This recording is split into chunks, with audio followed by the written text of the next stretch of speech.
Hey, what's up? It's Michael. Yo, welcome to Comics on Canes. Thank you so much for listening. Make sure you subscribe. Hit that like button. We're getting the audio side going, so that'll be coming out in a second. But this is the main thing. Gio Milian on the podcast today. Now, let's jump right into it. A couple people, the spring game, there's a lot of buzz coming that's going to happen next week, but they had the secret scrimmage that's not so secret that everybody knows about. A player that's been standing out, JoJo Trader.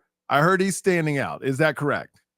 Yes, that is very correct, actually. He's been pretty solid throughout spring practice. He's put on some size since he arrived last season, about a little over 10, 15 pounds, much more consistent now, more confident. I also feel like when he played in that bowl game, because not many people realize this, that he was dealing with an injury last year, that he missed some time, and people were asking, like, where's JoJo? Like when Sam Brown was having his struggles or that with the receivers room. Mostly it was just JoJo had an injury last year, and he didn't really get that opportunity till the bowl game, built confidence there, carried it into spring, had a great performance in that scrimmage, and also he's carried it over to Tuesday's practice as well. So he's doing a phenomenal job this spring, I would say. If Jeremiah Smith is a 10, where does JoJo Trader fall on that scale of 1 to 10? Well, here's the thing. I'll put a number on it. I'll say a 9. But okay, I had some people fight with me about this when he was coming out of high school, and some people who agreed. I think Jeremiah Smith is the better receiver of the two, but I do think JoJo is the better athlete of the two, if that makes sense, if you catch my drift. Yes. JoJo can play multiple positions, little freakish in terms of athleticism too, that some people don't even realize. Wow, that's interesting. I've never, that's a great comparison, because you could be a great receiver, but somebody can be more athletically gifted than you. Yeah. So yeah, I get that. Okay, so Ray Joseph, didn't know much about him, didn't get much playing time, did an interview, and it's crazy how words can make you change your opinion on somebody when you don't even know him. I saw the interview he did, old school Miami vibe, old school Miami answers. And I was like, all right. I know we're all talking about Malachi Tony, and I'm like, man, but I kind of hope now Ray, look, I want them to play the best player, obviously, but I hope Ray is in there a lot. I mean, I'm really pulling for the guy now. Yeah, I think there's a very good chance that happens. Ray, it seems like the light has really come on for him this spring. There was a little bit of discourse from some portions of the Miami Hurricane fan base saying that, oh, Ray's not doing this, or Ray's not doing enough, or this or that. The reality is, you can look back to Ray's freshman year when he arrived at Miami. He was doing the very same things that Malachi Tony was praised for already this spring, like putting in extra time, catching extra balls from the machines after practice, all those great little things that the coaches look for, arriving early as well. Let's be honest. A lot of people wanted him to take X's place. Remember? That was the buzz. I remember. Oh, Ray's about to take X's spot because X is slow. So, I mean, the same buzz of Malachi Tony taking his spot is, you're exactly right. That's what Ray, the buzz was about X. Well, I think what happens is, if a player is not exactly proven yet, or they haven't put up like these gaudy stats yet, that I've at least seen this with the Miami fan base, and even some others, that like even Florida State fans compare like every other wide receiver to Randy Moss and stuff like that. Just crazy stuff. But at least Miami fans are a little more down to earth. But I have seen the scenarios where a new kid is coming in and they're like, yeah, like this guy, he's going to take this guy's spot for sure. Like, he's done for. He better hit the portal, this and that. Ray's put up a heck of a fight, actually, throughout spring, just between that battle between him and Malachi Tony. And Malachi Tony's definitely had his moments too, but it really seems like the light has come on for Ray. He performed well in that scrimmage. He's carried it on throughout spring. Actually, I'll say this, because like all the buzz, and I even tweeted something about it, like from the first 2 days of practice, that I said the freshman I was most impressed with was Malachi Tony, just how prepared he was, how decisive he was with his routes, intentional with everything that he does. But sure enough, the last day before they went on spring break at UM, Ray catches a screen pass to 80 yards to the house. He's like, I ain't back. I'm competing here. You know what I love is Kevin Beard. They interviewed him, and he talked about how he uses that motivation for both of them. He kind of talks trash to them. Did you see what Ray did? Did you see what Ray? Did you see what Malachi? Like, he uses it as fuel, where so many times, especially with players today, they could get upset about that and say, I'm taking my toys, I'm going home. No, 100%. You're right on money there. And I'll share this too. So now you got CJ Daniels, who's starting to get into the swing of things for spring. It was still kind of up in the air if he was going to miss the entirety of it or not. Just started practicing now this week, limited, but we'll see. Maybe if he ends up participating in the spring game or not. But that's great news there. You have JoJo healthy now after the injuries he dealt with last year. Ray stepping up, Malachi Tony flashing. But I know everyone's heard the things about Josh Moore and Dalen Upshaw, but out of those two guys, one in particular has really turned it up another notch, I would say, within the past week. Dalen Upshaw. Okay. Tell me about it. Even a little more than Malachi Tony recently. Like, Dalen Upshaw has really been opening some people's eyes around the program. Okay, and where is he from? What school did he come from? He's from the state of Alabama. He played at, if I recall correctly, it was Phoenix City. Got you. Okay. And as, like, what's he doing on the field that's really standing out compared to the other receivers? Consistency and above all else, because guys have their moments. Like, I'll give an example. About almost 2 weeks ago, Joshua Moore had a practice where I think he caught like 3 or 4 touchdowns from what I was told, because the media, we're only allowed to see so much. So, I get things fed to me just from people that are there and people that I know that were out there watching the non-media portion. So, just it's great to have those connections and hear that info pouring in. But no, it just, Dalen Upshaw is, I would say, in terms of like a consistency standpoint of the 3 freshmen for, I would say, about the past week and a half, he's really kind of been that guy, like, standing out in that trio right there of freshmen. I know they said the receiver room, we know this, is really young. CJ Daniels is the veteran. He's leading like meetings before the meetings, which is an amazing, that's veteran leadership right there. There's a rumor that we may get another receiver in the portal. Fine. But to me, and I would love your take on this, if any room had to be young, I would rather be a receiver room than offensive line room, a defensive line room, safety room, cornerback room. I think receivers is the thing where it's kind of one-on-one, skill on skill. If you fast and can catch, as long as you can catch, the routes will get you open. For me, I don't mind them being young. Throw a couple veterans in, but I feel like that's the position where you can get away with young talent to a certain degree. Yeah, I think there's certain positions, like you look at positions like wide receiver, like you mentioned, running back as well, as one of those that if you're truly ready, you can make an impact right away. Wide receiver, like we mentioned. I think another position like that, not so much defensive tackle, but I would say defensive end. Like, if you have a great first step, that you're quick off the line, you can make an impact early as a pass rusher at defensive end. Obviously stopping the run and playing contained and disciplined against the run from an opposing offense is a whole other thing. But like a pass rushing role, like, I think freshmen could really excel in those type of scenarios. But yeah, I agree with you 100% about that. Now, what I want to do now is kind of shift it. We talked about the offense a little bit. I want to talk about the defensive backfield. Now, you've seen them in action. You saw last year's up close and personal defensive backfield. Do you see any glaring differences this year to last year? Or is it so limited you can't really tell the difference? The cornerbacks are much better from what I've seen, and also what I've been told from the private sessions as well. The best cornerback on this team right now, and it's crazy to say because OJ Frederick was a freshman All-American last year. Yeah.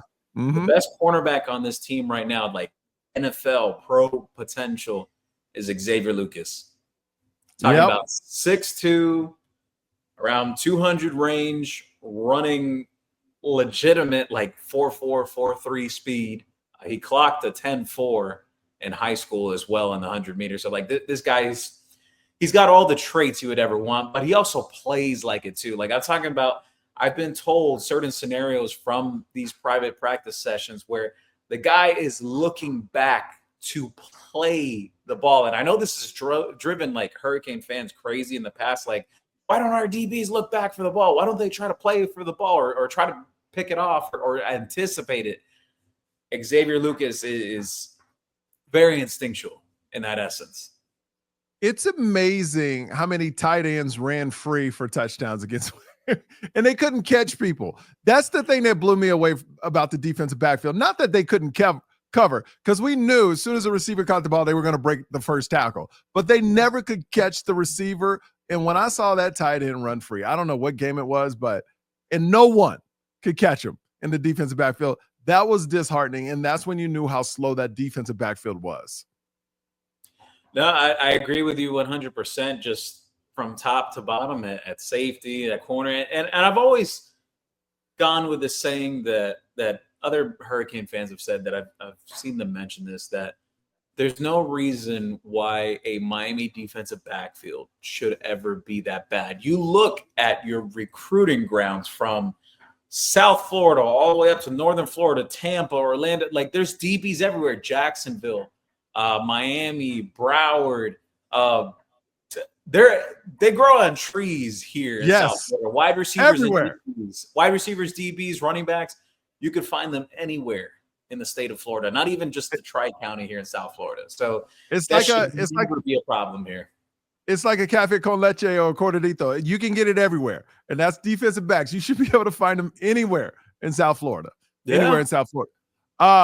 So defense back, Xavier Lucas, I hear nothing but good things. Now, I haven't heard a lot about OJ, and I don't know if you can comment on this because I know you go to the practice. Is he hurt?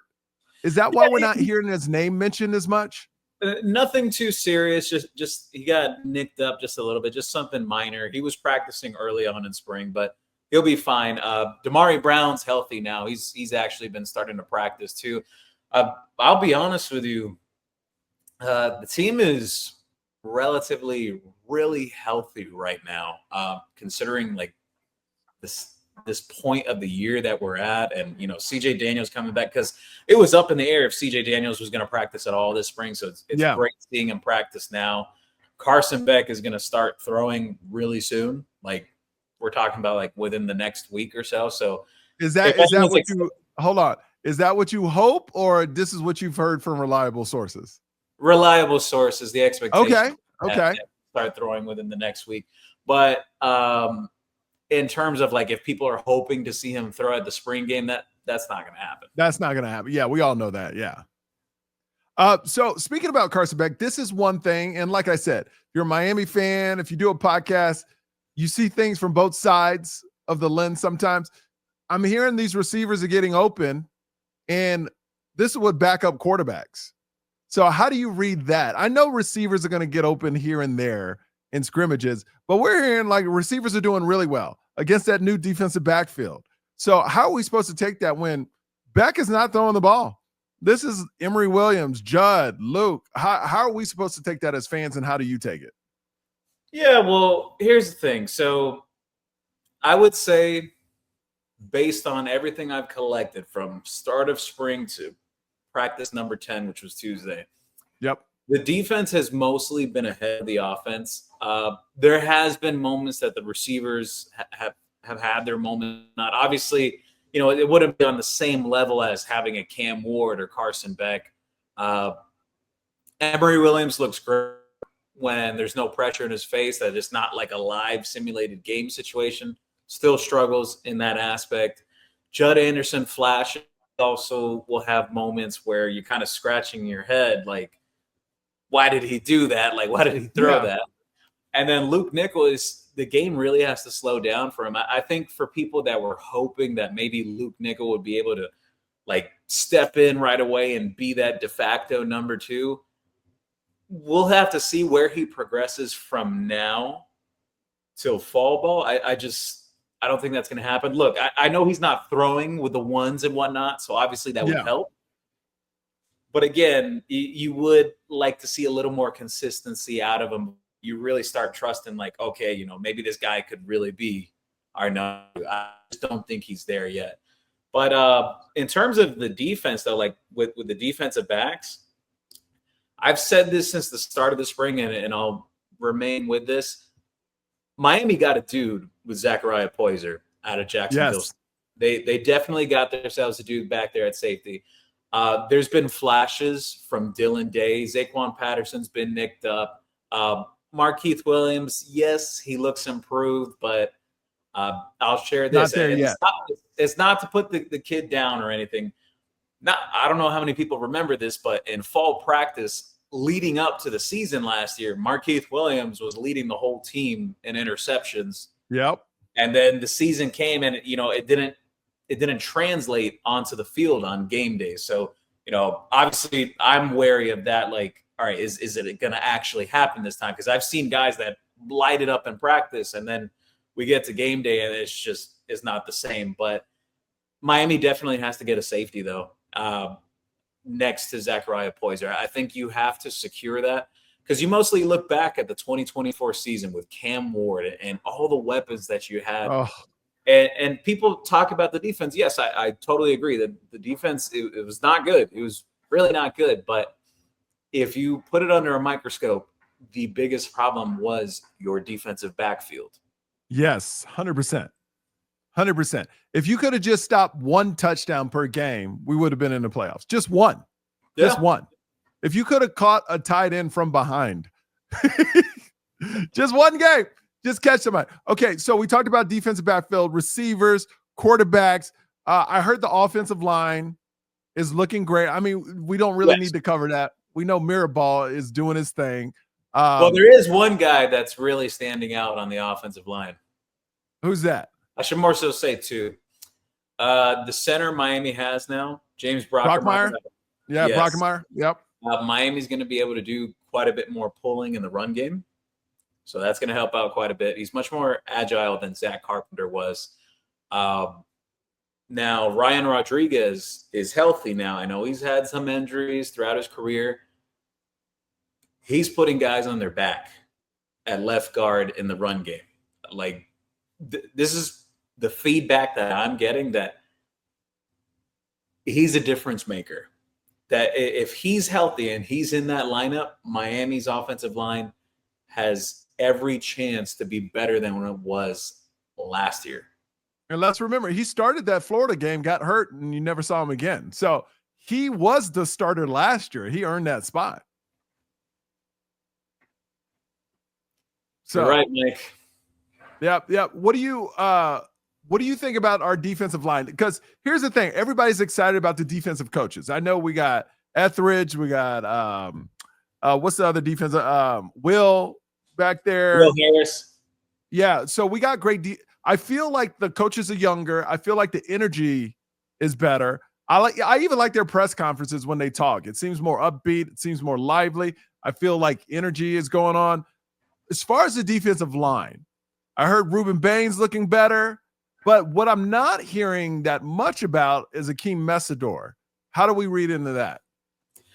I wouldn't say it's necessarily a bad thing. I would say from the start of spring, like when I was just kind of observing like body types and how guys look this year and whatnot, Messidor looked like he's dropped a bit of weight. I know one of the practices, it wasn't this week, but it was the week or the week prior. I think it was when they had just came back from spring break and the pads started coming on. He had one really good practice there as well. I would say the guy that's really stepped up since the pads have come on, David Blay, the transfer. Okay, yes. Because I remember when spring first started, they didn't have the pads on. Everybody, you got a vibe that he was solid, but you really couldn't tell. But then once the pads went on, everybody was like David Blay, because he's hard to move. You know, he's a run stopper. You know, it's hard to move that guy. He's actually a bit bigger than Simeon Barrow was, and Simeon Barrow was built pretty well for a defensive tackle. I remember we were talking about it, just us in the media, when they had because he arrived after spring last year, so we're there for media day and all the players are coming through and everything. and we see him walk in, Simeon Barrow, and we're like, damn, like, Yeah. it's like a grown man, like you would expect a defensive tackle to look like. And what is David Blake? What when you say he's standing out, what exactly does that mean? What's he doing? Because I think Inez Cooper was talking about him too, how that's his best one-on-one battles going on right now. Like, what's he doing compared to the other D tackles? Disruptive, consistency above all else. Very similar in that same line like Simeon Barrow last year. Like Miami had some guys that would flash at the position, but Simeon Barrow was that alpha dog in that defensive tackle room. I think you could kind of see that from David Blay this year. Ahmad Moten stepped up quite a bit too. He's become more consistent. I know he had his flashes towards the end of last season. Now it's becoming more of an everyday thing now. Justin Scott, I would say, at least from the one-on-one situations I've watched, he's going to be a problem in terms of like the pass rush, like third down packages. Yep. Yes, he's put on size compared to last year, and he just seems much more confident now in everything that he does. Will they go to the portal to get another defensive tackle, you think? I think they will have to, just to shore up your depth there. At defensive end, they're fine. They have quite a few guys there, like Armando Blunt and Hayden Lowe have had a really good spring. Both of those guys, especially Hayden Lowe, like he is. That's what I heard. Yeah, he's challenging for starter quality reps. He may not be a starter on paper, but he could help Miami this year. I've said this countless times, but I'll share it on here too. Hayden Lowe is much more advanced than the freshman defensive linemen that arrived here last year at the same time. So we're talking about guys like Marquise Lightfoot, who had a really good practice on Tuesday, Booker Pickett, Justin Scott, all those guys, Armando Blunt. Like Hayden Lowe is ahead of the curve compared to where those guys were at this time last year. And we're in spring right now. So yeah, I want to see how that carries over to fall ball, because he was blowing it up before the ads came on. And, just always the concern is, guys could look great in the shirts and shorts, but then once you get the pads on, it kind of separates the boys from the men. There hasn't been a drop off for him. I'm talking about he's competing with guys like Francis Mauigoa and winning reps too. So what you say his skill set is higher? Is it skill or is it body type? Like what really stands out? Because I've heard he's already built. Like yes, like came in as a freshman looking like a grown man, kind of. Yeah, he's built like an NFL defensive end already. That's the most insane part about it. I would say just skill wise, just his first step, extremely quick, lightning fast. And how's Ruben Bain, since you've seen him up close? How's he doing? Does he look better this year? I've heard he is, but like from your point of view, he's lighter this year. He dropped some weight. I think some of that was attributed to the injury he had last year as well, because some people are like, oh, well, Ruben Bain had a sophomore slump, but in reality, the guy only played, what was it, like 6-7 games? He didn't play a full season. I understand that maybe his impact wasn't felt in every game. I get that. I understand. But I think just historically, we've seen this with Mike before, that guys may have an off year, usually called the sophomore slump. You go back to guys like Sean Spence, Denzel Perryman. I could list on and on and on. That phenomenal freshman year, had the sophomore slump, and then they bounced right back. I think you'll see more of what we expect from Ruben Bain this year. But I also believe a lot of quarterbacks were one-step dropping, getting rid of the ball quick, and our defensive backfield couldn't hold a person a second or 2 seconds. Like the defensive backfield. So I think I'm not even kind of critiquing the defensive line. Yeah, they didn't get to the quarterback, but also defensive backfield didn't give him a chance to get to the backfield. Like if you got a quarterback taking a step drop and the guy's wide open, I mean, what are the guys supposed to do on the defensive line? The way to combat that is having better defensive backs, and Miami didn't have that. No. So it's kind of like a damn if you do, damn if you don't situation. Like, look, I'm not defending Lance Guidry or anything like that. He's a grown man and everything. But in a way, it falls on him and it falls on Mario, where the personnel that you have, that's what you accepted going into that season. Like, Yep. they knew what they had even after spring, and they only added one guy. They added one guy, and he was a fringe rotation guy in Deani Hill, and you knew you had problems at safety.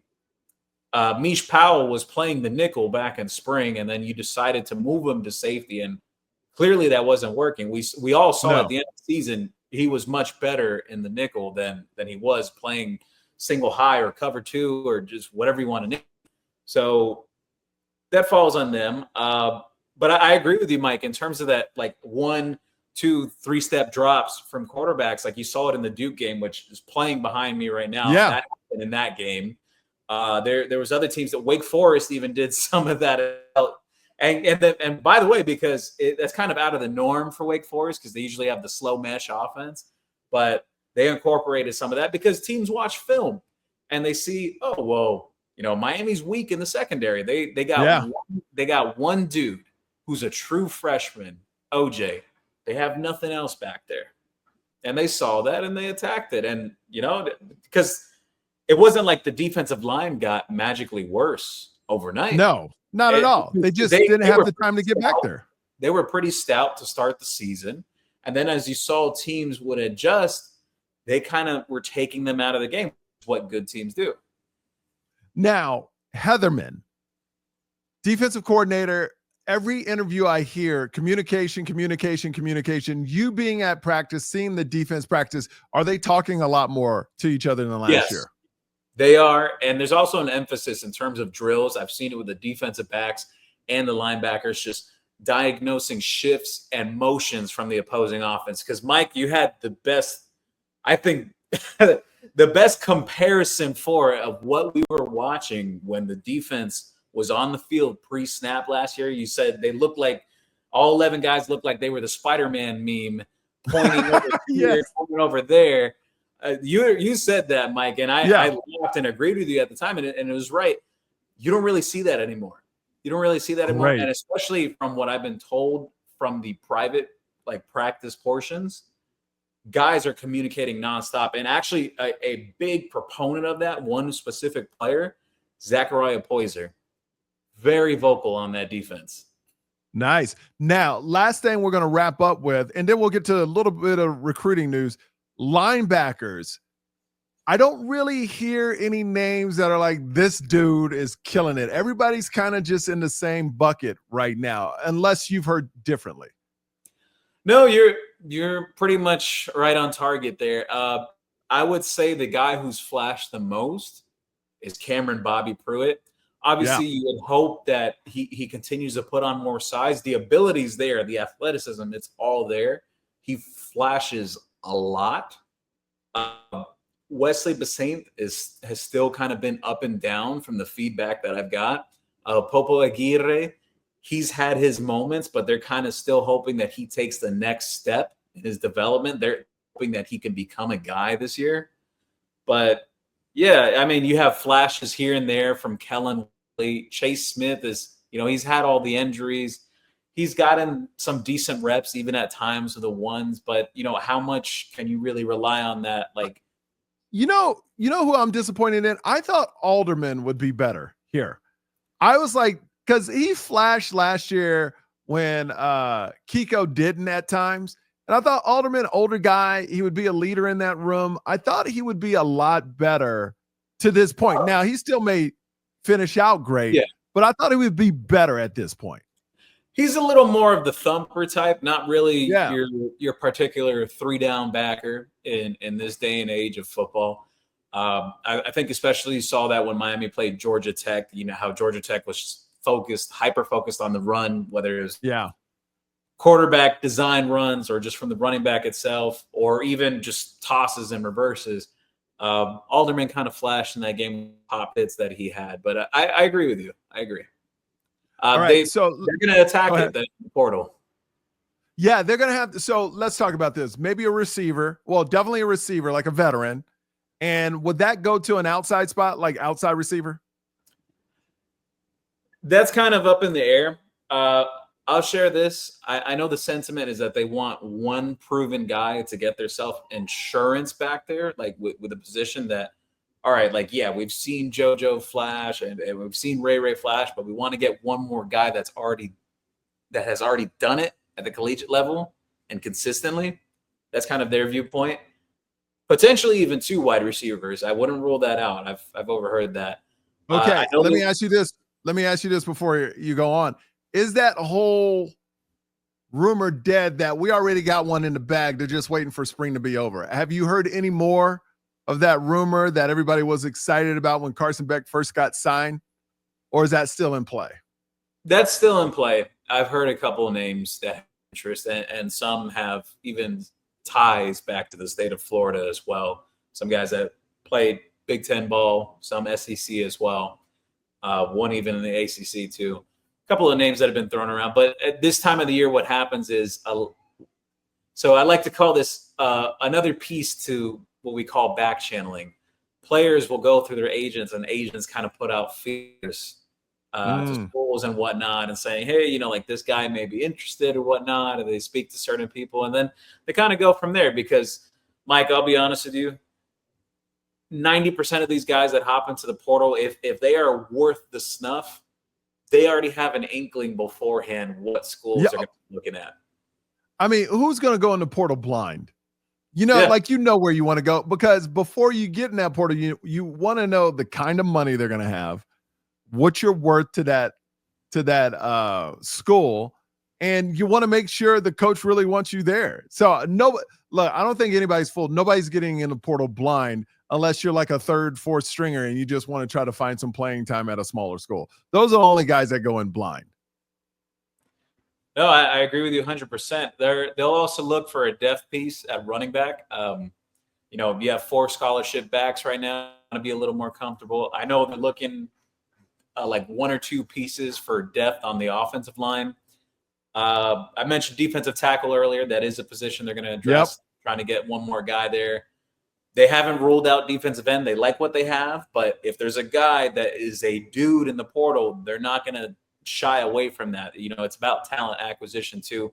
Linebacker, non-negotiable. They're going to do that. Yep. And safety. And I do have one bit of bad news, though. I haven't heard a lot of good feedback about the kicker competition. So we'll see. There's still a little bit left in spring. We'll see what happens. But are they not good, both of them? I wouldn't say that they're not good. There's just been a little bit of an inconsistency from what's been shared. We've had it great for the last 5-6 years. So yeah, between the Borregales brothers and then yeah. I mean, we had it good for a 5. But okay, so I want to talk a little bit recruiting news, and then we'll get you out of here. Jackson Cantwell, of course, the number 1 take on the board. Everybody in the country would take him. Miami was out of it. Now it seems like Miami's creeping back into it. Where do you think we actually stand? I think Miami's running a close second right now to Oregon. Oregon is the program that I've been watching very closely with his recruitment. Definitely speaks about them the most of any of these schools. I know Ohio State's hopping in the mix, Michigan, Missouri close by as well, but the school I've mostly been concerned with has been Oregon. Why would Oregon be a good fit for him? I know they're nationally ranked and they did really well last year, but it's not like they're known for putting out great linemen. Well, I'm going to throw some shade out there, actually, on the Oregon program. Usually, all right, let's do it. And whatnot. I have heard through the grapevine, an actual legitimate source, that Oregon has been telling some of these kids that, oh yeah, we developed this guy and that guy, like Penei Sewell. That was actually Mario Cristobal and Alex Mirabal's guys. Yep. I've heard that through the grapevine. So, and actually someone shared a quote with me once that some kid said, he's like, yeah, no, I like Oregon because they developed these guys. And I'm thinking to myself, I'm like, dude, the guys that develop those guys, they're down in South Florida right now. They're not in Eugene. Can I tell you what I love about our program right now? It's being built from the inside out, where offensive line, like, I mean, just go back 3 years. Just the difference 3 years makes from the offensive line today versus then. They're still working on the defensive line. It's not dominant like the offensive line, but I think it can get there. And then I just wish, and I know I'm playing, like Sunday morning quarterback. I just wish they realized how bad the defensive backfield was last year. But we'll move past that. We got that this year. So any other names popping up? Derek Cooper, I heard we're good on him. We're looking better with him. We're the front runner now. I had a pick in for Miami to land Cooper January. I feel really good about that. I know some people get concerned about Georgia and Ohio State. I like where things are trending there. His mom, consistent visitor on campus, even when Derek doesn't go as well. I will share, everyone has learned something from recruiting history dating back days of Alex Collins and all these different big guys years ago, over a decade ago. The parents play a big factor. Parents play a big factor in these decisions all the time, and it's great that Miami has in their corner. Same thing for Russell as well. I haven't picked in yet for him, but I do where Miami's at with him. And the basketball stuff with him, like the questions about like, oh, he wants to play hoops and whatnot, that's being a bit played. And I've mentioned it for a while now that he knows that his future is a. Is there, before we let you go, is there someone out there that we're not really talking about that if he committed to us, we'd be like, wow, where'd that come from? Is there one like that this year? I would say one guy that Miami has a lot of momentum for them right now, but I'm just a little cautious with the situation because of the location and the history behind it. So Lakeland linebacker Malik Morris, Miami's in a really good spot there right now.